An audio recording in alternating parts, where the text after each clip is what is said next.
खबर महाराष्ट्र के भंडारा जीते से आ रही है। आपको बता रहे कि भंडारा में बालू माफियाओं पर अब राजस्व विभाग और पुलिस की संयुक्त कार्रवाई होगी। अवैध रेत परिवहन पर रोक लगाने के लिए यदि कोई ट्रक 3 बार पकड़ा जाता है तो उसका परमिट हमेशा के लिए रद्द कर दिया जाएगा।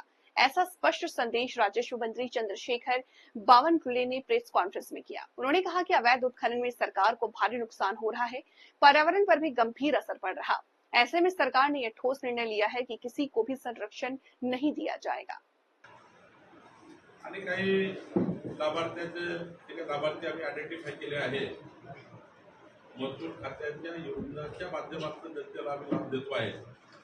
त्या संदर्भाने काही योजनांचं वाटप आता वाढू माफीला पहिले पोलीस कारवाई करायची तर महसूल कारवाई करायची नाही, महसूल नाही केली तर पोलीस कारवाई करायची नाही।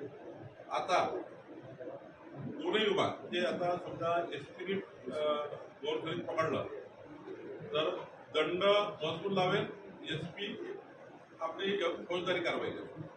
समजा महसूलने पकडले तर महसूल पहिले पोलिसांना कळवेल।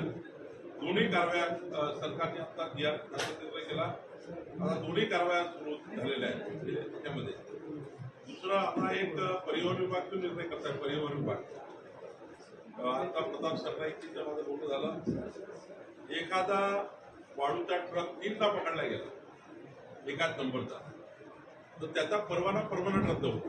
परवानाच परमनंट रद्द करण्याचा निर्णय शासन करत आहे। त्याचाही GR नंबर घेत आहे।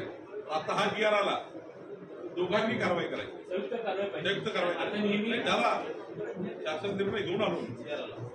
त्यामुळे आता जरूर असा निर्णय पकडला तो कलेक्टर पहिली कारवाई, महसूलचा दंड आणि यांचा फौजदारी गुन्हा, यांनी पकडला तर फौजदारी गुन्हा आणि महसूल कारवाई दोन्ही कारवाया होती। आणि तिसरी कारवाई आता परिवहनची होणार आहे। 3 वेळा पकडला गेला, 1 महिना सस्पेंड, पहिल्यांदा पकडलं, दुसऱ्यांदा पकडलं तर 3 महिन्याचा सस्पेंड, तिसऱ्यांदा पकडला गेला तर परमनंट।